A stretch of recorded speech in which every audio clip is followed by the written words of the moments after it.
Bueno, esta es una semana muy especial, la Semana Mayor o llamada Semana Santa, la Pascua de los Judíos, que es la época que la cristiandad ha tomado para celebrar, conmemorar más bien la muerte de Jesucristo, aunque sabemos que históricamente hay algunas divergencias de fecha, pero ya es un hecho que Occidente todo ha consagrado este periodo para conmemorar y hacer toda una liturgia alrededor de lo que se llama la pasión y muerte de nuestro Señor Jesucristo. Y sea usted o no creyente, sea usted o no cristiano, en general todos de alguna manera observamos mucho respeto y consideración a esta fiesta, a esta conmemoración de la cristiandad.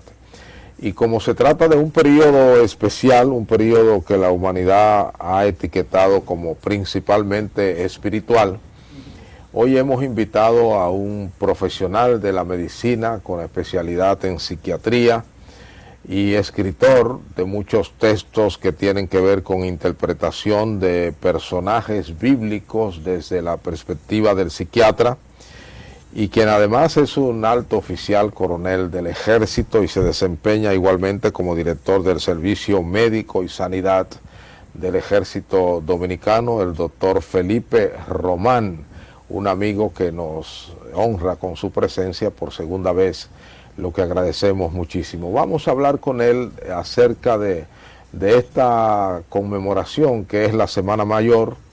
Vamos a hablar de algunos personajes bíblicos que giran alrededor de esta semana, como es el caso de Jesús mismo, el caso de Judas y el caso de Barrabás. Y también vamos a ver si él cree como psiquiatra que la gente ha cambiado o no el sentido en estos tiempos de esta conmemoración. Regresamos en unos segundos.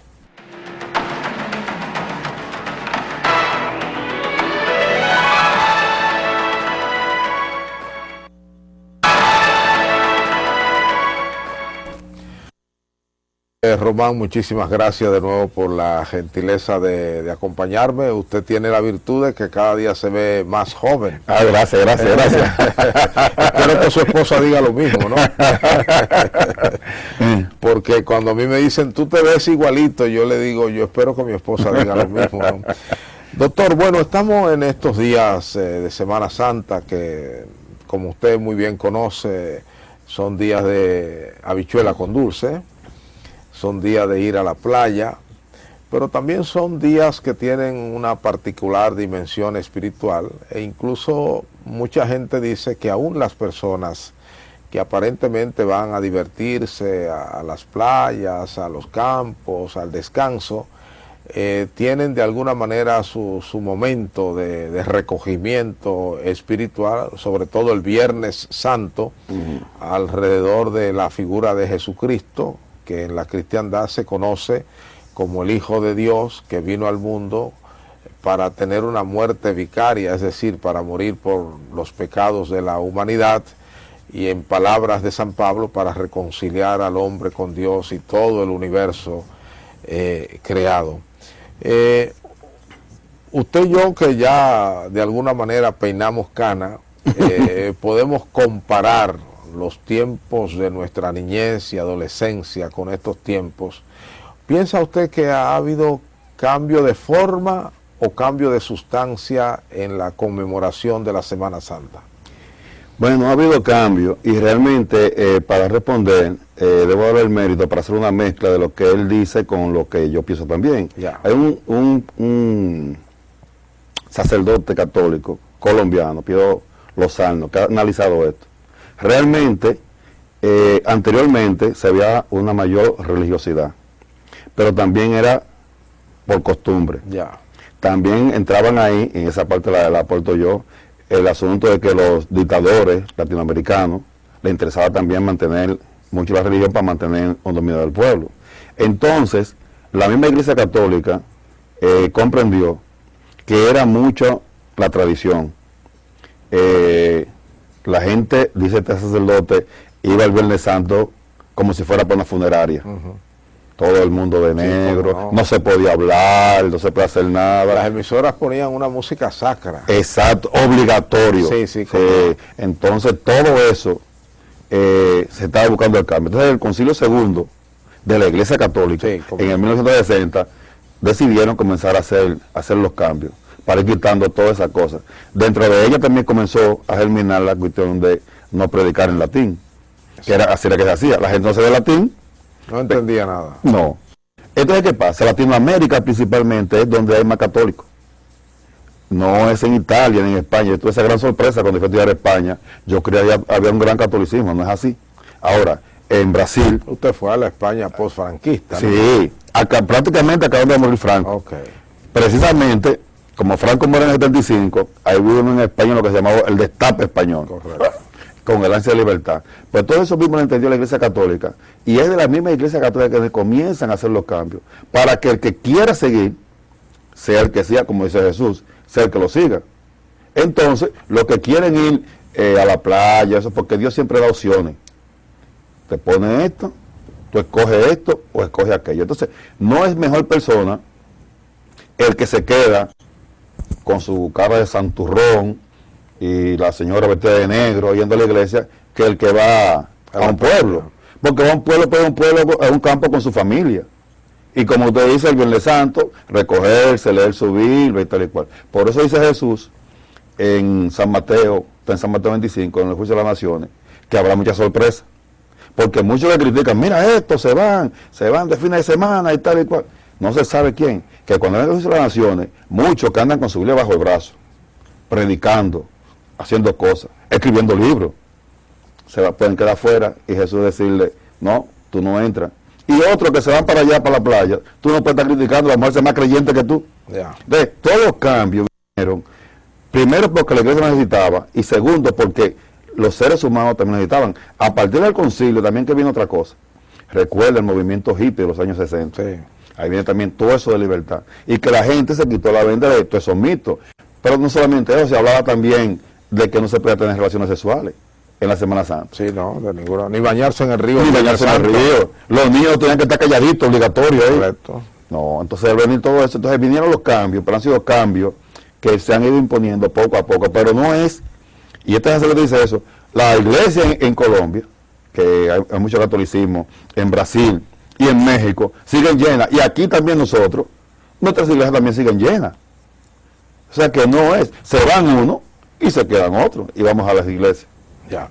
O sea que en esencia, digamos, ha habido cambio, pero ahora hay mayor expresión espontánea de la espiritualidad. Que eso es lo que desea Dios, que si usted va, es porque usted desea ir. Ya. No que venga atrasado del Estado o por lo otro, o porque te quieren imponer el sentimiento de culpa, que esto es malo, si no te va a pasar aquello, si no viene una desgracia.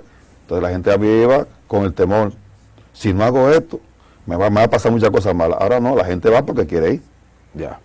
El psiquiatra, y usted me corrige, es un médico para estudiar las enfermedades de la mente. Bien.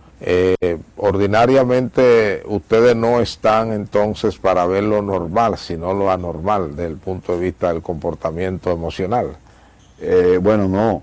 Para poder saber lo que es lo normal, tenemos que conocer muy bien lo normal, entre comillas, porque eso de lo normal también a veces es, sí. También tenemos que saber la idiosincrasia de los pueblos, porque si vienen una gente estudiando en otro sitio, nos van a considerar a muchos locos, porque los dominicanos, para nosotros, para los dominicanos todo es un chiste, sí. Todo lo gozamos, aún la cosa mala, hasta de eso, o sea, si no fuera por eso, imagínese usted cómo fuéramos, pero entonces, sí, tenemos que estudiar lo normal, para entonces saber qué es lo anormal. Ya. La religión hoy en día se puede considerar como una fuente de salud emocional o una fuente de enfermedades emocionales, como piensan algunos. No. Realmente, los que no creen buscan la manera de hacerle dudar a los que creen. Y dicen, ya te sabes, lo de antes, ¿verdad? Que somos los creyentes, el opio de los pueblos y eso. Sin embargo, lo que creemos, sabemos que es una fuente de salud, porque mire qué pasa. Usted, por ejemplo, vamos a suponer, está en enfermedad y ora, usted, su familia, para que los médicos hagan lo mejor que sea. Y eso mismo ayuda, usted libera endorfina, una sustancia que te ayuda a manejar el dolor. Y la evolución es mejor en los creyentes, y está estudiado, que en los que no lo son. Pero no solamente eso. Cualquier empresa que usted va a poner, cuando digo empresa no es una empresa como empresa, sino cualquier idea que usted tenga, ¿verdad? Lo pone en manos de Dios y sale. Sale más confiado para esa entrevista que otra persona que no tenga esa creencia. Pero eso es para los que creen, ¿no? Para los que creen. El que no cree, no. No, el que no cree, no. El que no cree, cree que solamente yo tengo que llamar a fulano para que hable por mí. Si aquel no habla por mí, me bromé. Si llegó allá al sitio y están encarados, esto no es mi día. Pero el creyente dice, no, que estén encarados no es conmigo. Entonces realmente es una fuente de salud. Sigmund Freud, un psicólogo, psicoanalista que usted conoce y estudió mucho, padre del psicoanálisis, que es una terapia que aunque ya no está tan de moda como antes, pero sigue teniendo un gran valor intelectual. Solía decir que el único valor que tiene la religión es que nos libra de la angustia de la muerte. Bueno,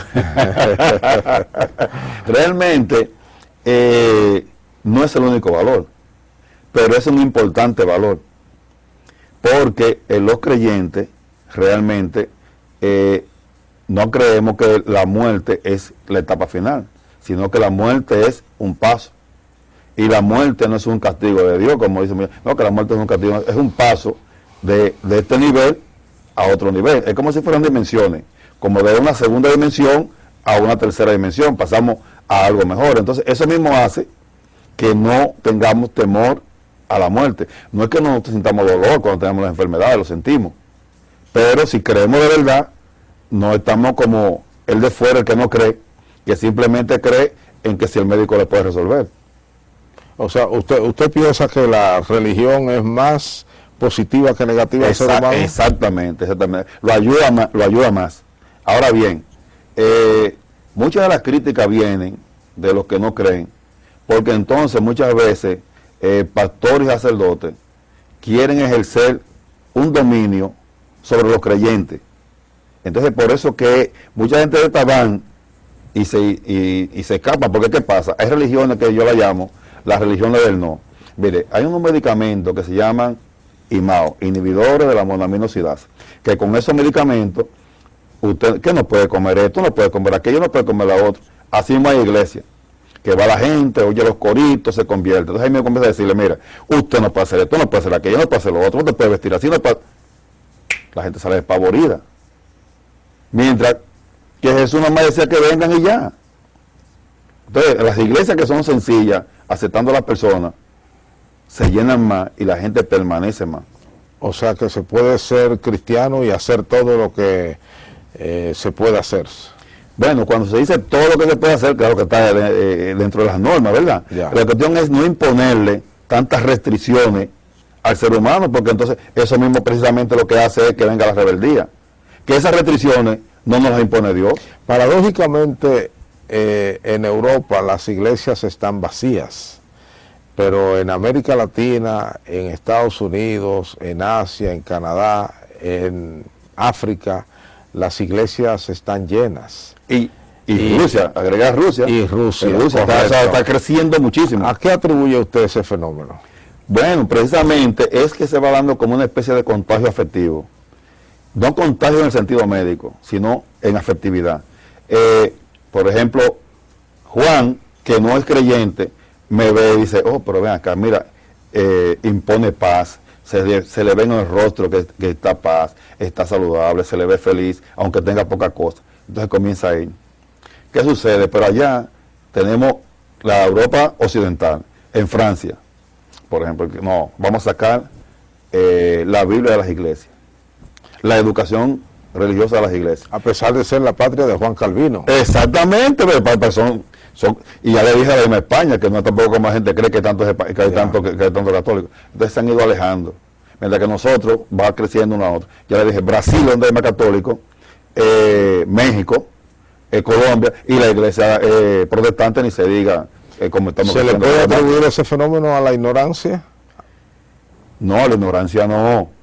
a los beneficios que recibimos por creer, por los beneficios afectivos que recibimos por creer. Porque algunos estudiosos dicen que la religiosidad crece en los lugares donde la ignorancia es mayor.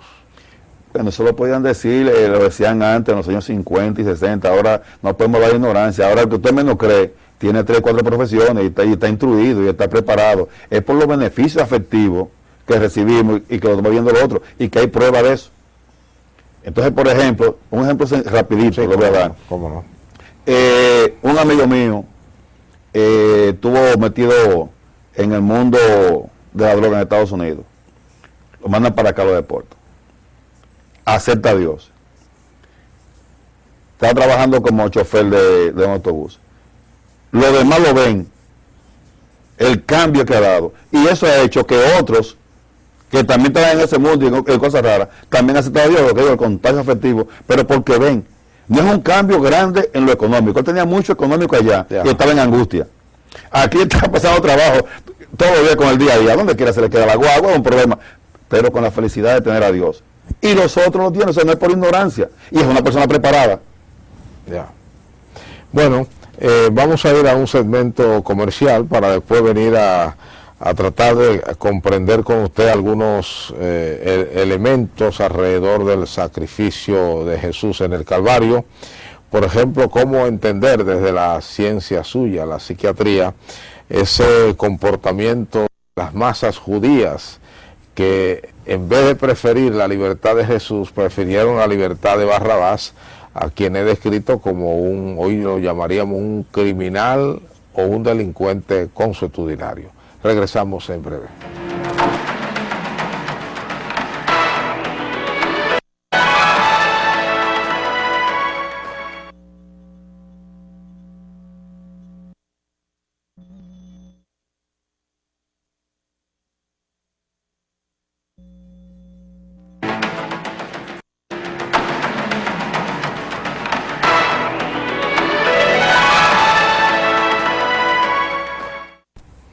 Bueno, antes de hacerle la pregunta que anticipé, voy a establecer un orden cronológico.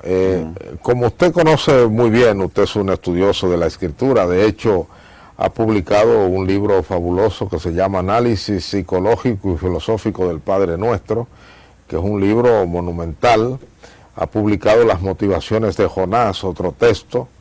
Un tercer texto es El Rey David, Psicología, Pasiones, Crímenes, Guerras, y también ha publicado un libro sobre Jacob, y este libro sobre Moisés, que es creo que es el personaje más importante del Antiguo Testamento.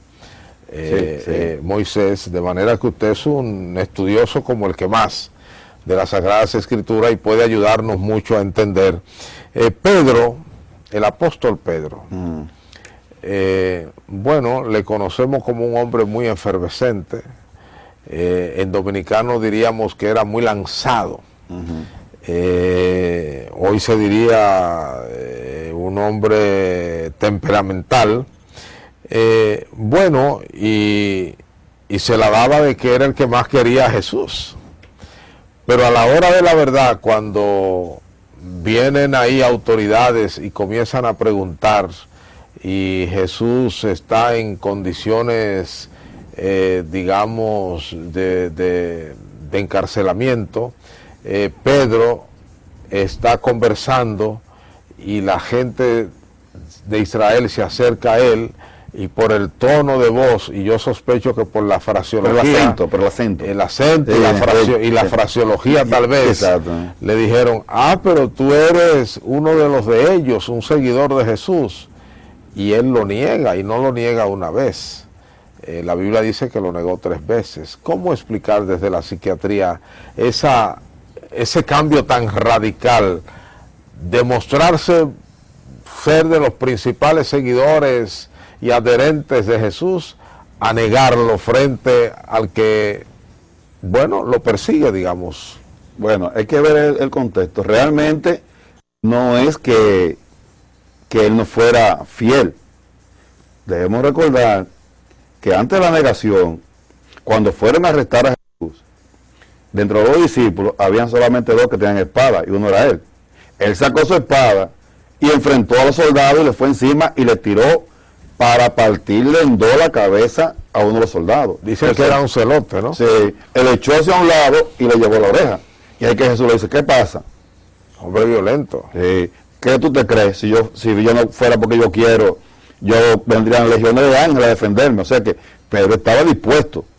Entonces, después de eso, Jesús hace una negociación para que solamente se lo lleven preso a él y que lo dejen libre a los otros. Él lo siguió detrás. Pero dice la Biblia que todo tiene su tiempo. El tiempo de pelear era que él creía que era el que se iba a pelear y estaba dispuesto a pelear y fue encima. Ahora, ya después viene el instinto de conservación. Es algo natural. Que cualquiera de nosotros como ser humano hacemos la cosa y pensamos, mira, pero tú eras. No, yo no. Porque, ¿qué beneficio tenía él decir ya, sí era yo, a llevarlo también para la cruz? No había ningún beneficio. Y de hecho, después tenemos que ver cómo sigue su vida. Él siguió defendiendo a Jesús. Y murió crucificado también, incluso Pedro también. O sea que Pedro realmente, la gente nada más habla, que lo negó 3 veces. Pero no dicen que él estaba dispuesto a pelear. Y lo hizo con un hecho. Pero esa disposición no negó la realidad de que negó a Jesús. No, lo negó. Y que mostró una debilidad de carácter. Como ser humano que somos. Como ser humano que somos. Todos los seres humanos somos débiles en un momento. Entonces, ¿qué pasa?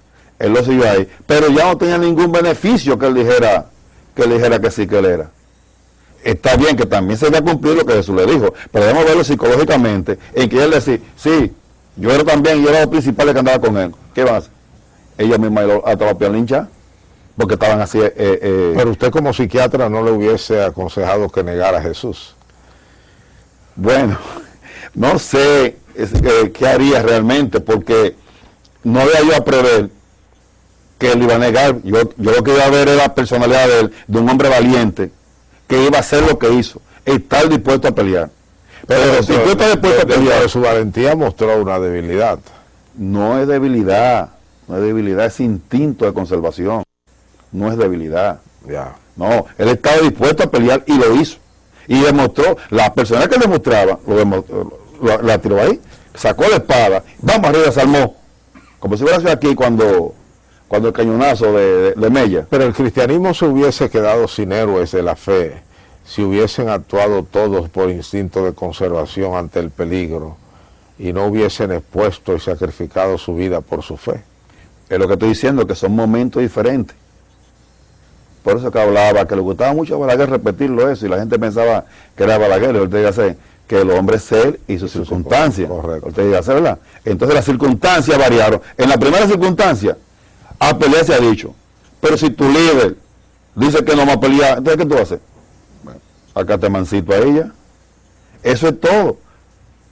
Son las circunstancias las que hicieron que él negara. En el caso de Judas, que es un personaje mucho más polémico y controversial que Pedro, incluso entre nosotros tenemos una saga de por lo menos 3 textos acerca de Judas. Está el libro Judas Iscariote el calumniado de profesor Juan Bosch. Sí. Y el libro que escribió el destacado periodista y estudioso de la Biblia como usted, ya fallecido, Guido Félix, titulado El Judas de Bosch, que es una respuesta a Juan Bosch, y otro texto publicado por un sacerdote católico, que no recuerdo su nombre ahora, también respondiendo y refutando al profesor Bosch. De manera que Judas tiene toda una bibliografía en la República Dominicana, por lo menos a su favor y en contra. Judas, bueno, parece que se pasó de listo. Y entregó al Señor, dice la Escritura, y lo entregó por unas monedas de plata. Él era el tesorero del grupo apostólico, y parece que desarrolló pues un afecto particular por el dinero, y fue permeado y entregó al Señor por dinero, y bueno, aparentemente por un sentimiento de culpa que le acosaba, se ahorcó. ¿Cómo interpreta usted esto? No. Mire qué pasa. Vamos a ver. Judas proviene era el único que era de Judá. todos los otros discípulos son galileos. Entonces, cuando dice eso de Judas Iscariote, es porque es de la ciudad de Keria. Sí. Entonces, ¿qué pasa? Sus padres eran comerciantes adinerados. Y precisamente, hasta la edad de 30 años, él estuvo trabajando con ellos. Y era una persona con una educación privilegiada, con buena posición económica. Viene un problema en un enfrentamiento y se separó de los padres porque él abrazó entonces la religión de los saduceos y comenzó a seguir a Juan el Bautista. Entonces después de ahí de Juan el Bautista, que Juan dice que es Jesús, entonces sigue a Jesús. Perfecto. Pero ¿qué pasa? Que él tenía también una afiliación indirecta con los celotes, que era un grupo político, como estaban en los años 60 aquí, todos estos grupos revolucionarios, ¿no? Exactamente. Políticos religiosos. Exacto. Entonces, ¿qué creía? Pero ¿qué es lo que creían los judíos que esperaban? No era Jesús, un Jesús o el Cristo para predicar que ven, que el perdón, no. Lo que estaban esperando, alguien que lo liberara de los romanos, un líder que lo liberara de los romanos. Y eso era lo que creía Judas. Y estaba ahí. Entonces, él como tesorero, lo eligieron tesorero porque él es el más preparado del grupo para manejar la finanza. Entonces, ¿qué sucede? Ahorita mencioné a Mella con el trabucazo que desató aquello. La intención de Judas al proponer vender a Jesús es precisamente esperando que se va a armar la revolución. Y de hecho, Pedro pensó lo mismo también cuando fueron los soldados y por eso peleó. ¿Qué sucede? Cuando ve que lo agarran y lo apresan y Jesús no se defiende ni pasa nada, entonces él va a devolver la moneda. No era por amor a la moneda. Si hubiera sido por amor al dinero, no va a devolverlo.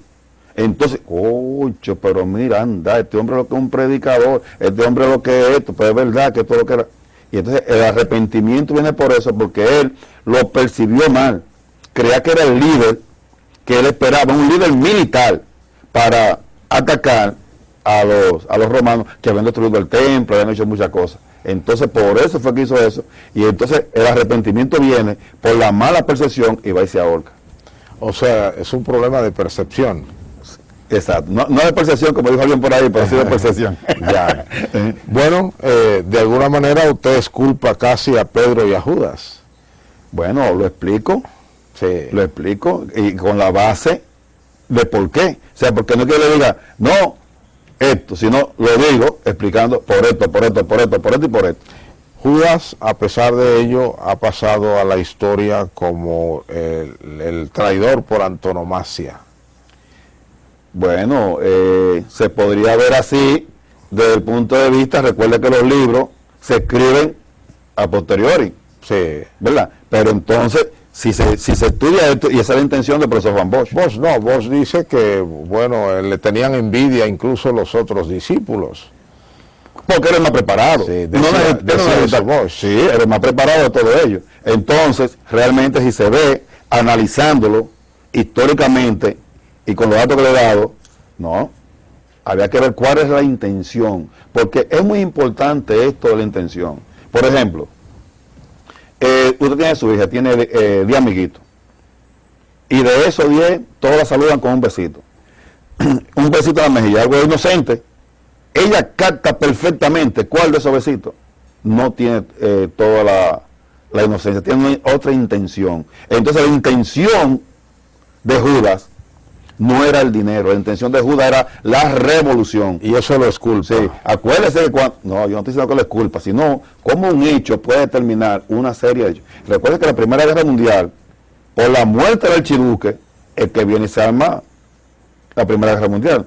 Con la cuestión de Mella el trabucado, o sea, entonces esperaba él que con un hecho como ese, agarran a este hombre, que iban entonces, todas esas multitudes que él veía siempre que andaba atrás de Jesús, se van a lanzar, porque el pueblo judío siempre, vamos a pelear, vamos a pelear, vamos a pelear. La gente dice así, pero cuando llega el momento no siempre todo el mundo está dispuesto a pelear. En su opinión, entonces, si mal no entiendo, quien se equivoca, quien comete un hecho del tipo que sea, con buena intención, pero se equivoca en la comisión del hecho, de alguna manera, pues, merece la comprensión. Merece el entendido, ¿sí? Porque hablamos ahorita de lo normal y lo normal. Entonces, para usted entender debe comprender. Entender es solamente usted leer una cosa, pero comprender, usted penetrar en los hechos, para entonces usted tener una mejor visión de lo que está analizando.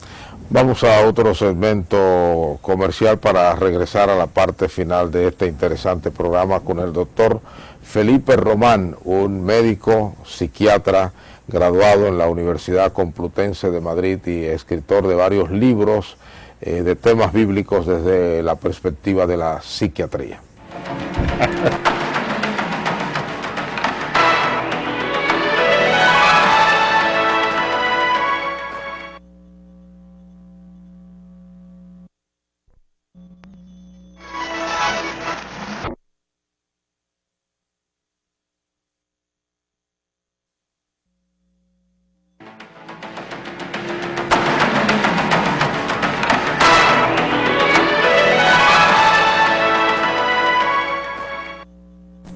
Vamos a seguir con nuestro invitado, el doctor Felipe Román, de quien ya hemos dicho que es un destacado psiquiatra y que se desempeña en su condición de coronel del ejército como director del Servicio Médico y de Sanidad del Ejército Dominicano. ¿Todavía se llama Ejército Dominicano? No, Ejército de la República Dominicana. Ejército de la República Dominicana, más largo todavía. Sí, sí, sí.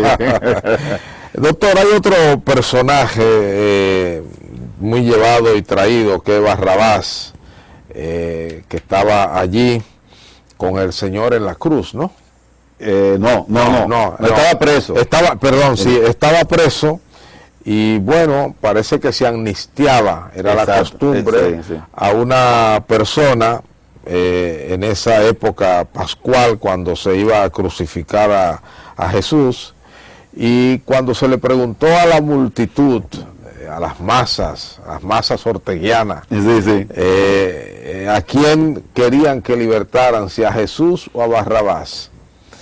Bueno, el buen sentido y la buena lógica podrían pensar que las masas dijeran, no, pero si este hombre Jesús no ha hecho nada, libértenlo a él, pero a este criminal, delincuente, consuetudinario, de ninguna manera.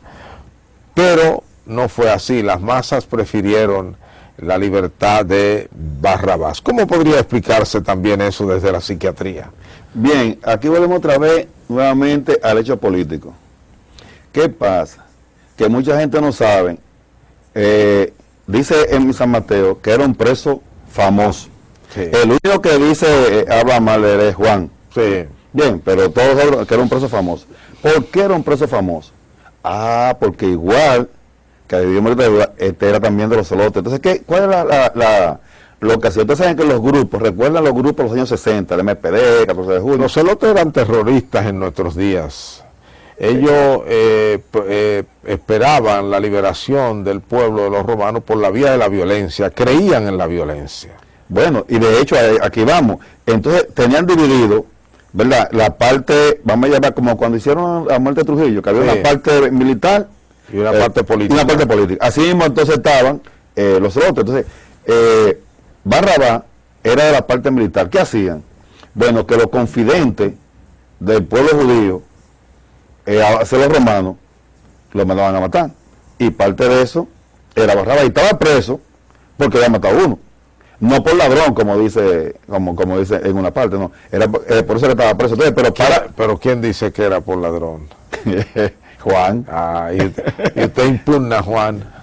Pues, bueno, porque Juan, tenemos que ver una cosa, mire, tenemos que ver en la Biblia, que dice, la Biblia contiene palabra de Dios, pero muchas cosas son comentarios que hace el que está escribiendo. Es como, por ejemplo, cuando dice Moisés, yo quiero que ustedes a este pueblo, al pueblo que desciende de Saúl, no recuerdo el nombre de ese pueblo, bueno, que ustedes no lo ataquen, y después David lo atacó, porque eso era una palabra que decía Moisés, no que decía Dios. Entonces, ¿qué volvemos aquí? Para el pueblo, Barrabás, por eso decía, un preso famoso, porque el pueblo lo quería. ¿Y cómo ayúdeme a entender, cómo usted hace el análisis, escogiendo, dando por bueno y válido una versión de un evangelio y dando, impugnando. No son los 4 evangelios, no, Sí. no, los 4 evangelios y Hechos, porque también acuérdese que el mismo Lucas, el que escribe Hechos. Sí. Ok, entonces, no, porque aquí están los datos históricos también. Usted coge los evangelios, pero usted tiene que estudiar también los datos históricos, estudiar la literatura y ver todas las cosas. Entonces, eso está documentado.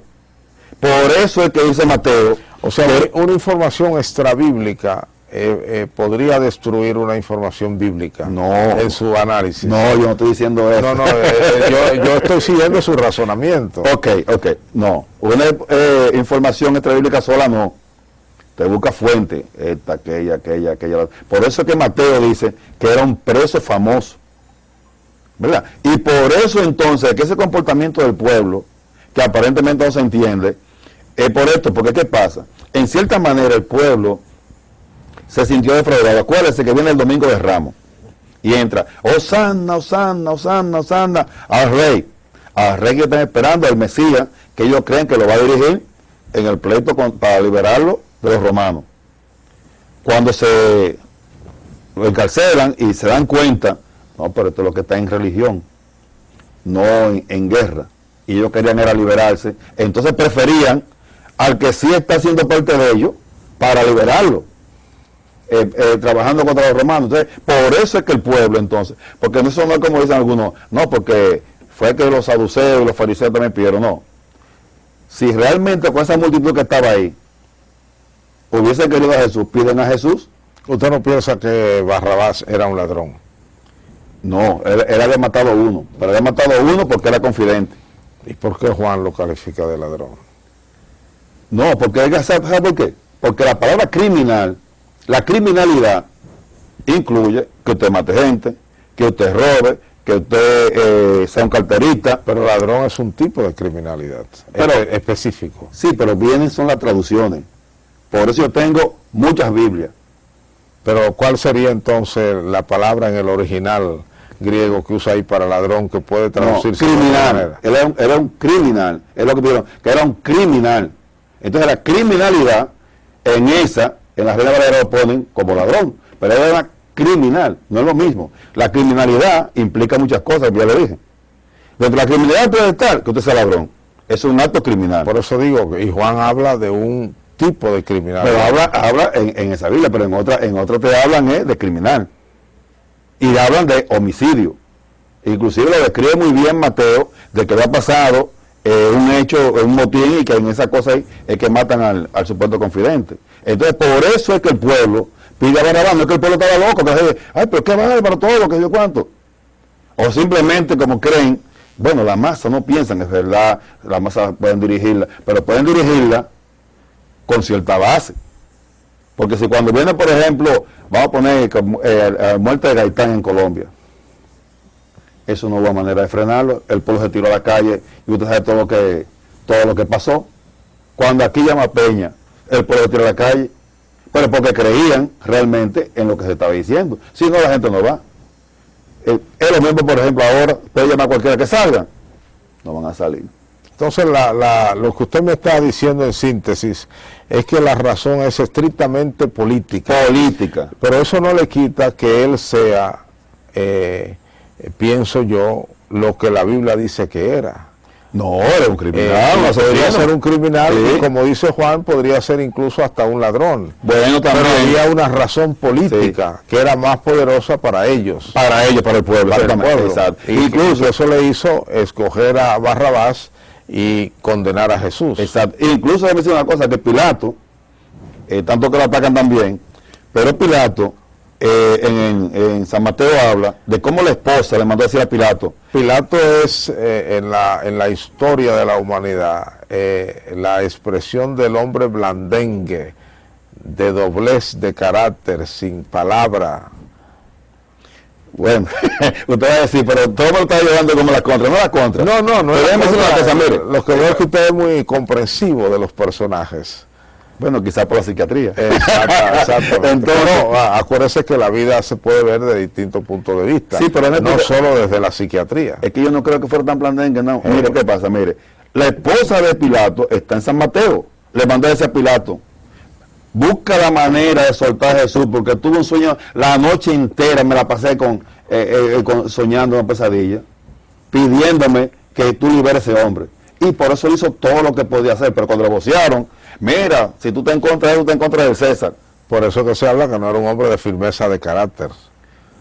Bueno, pero póngase usted a imaginar aquí, en época de Trujillo, un juez por ahí está jugando, un gobernador a algo, y le dicen, si tú sueltas eso, tú te encuentras de Trujillo.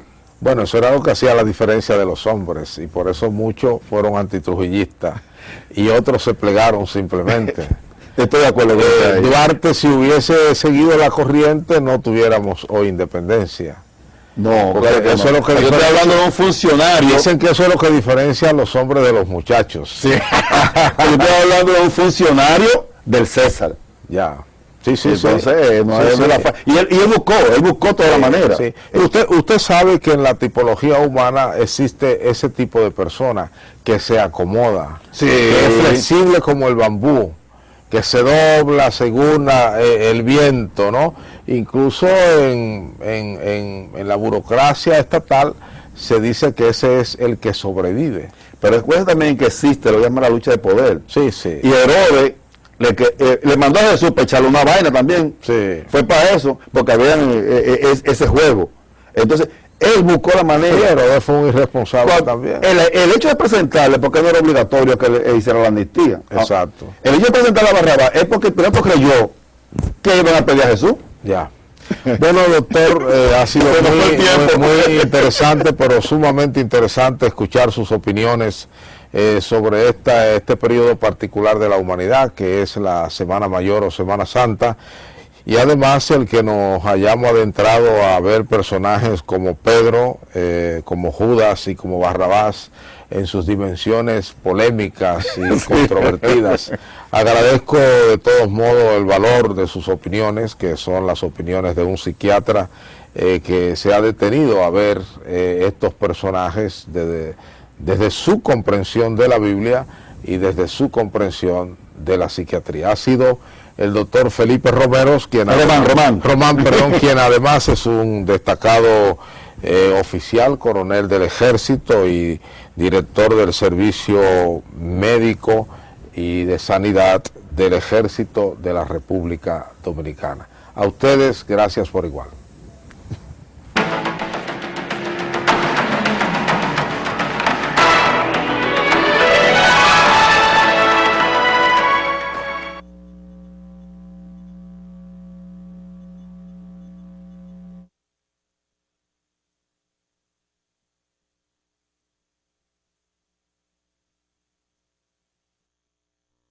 Tributaria, la consecución de excedentes que permitan al gobierno activar el proceso productivo y que no necesite, en el término de los recursos internos, que no necesite la captación de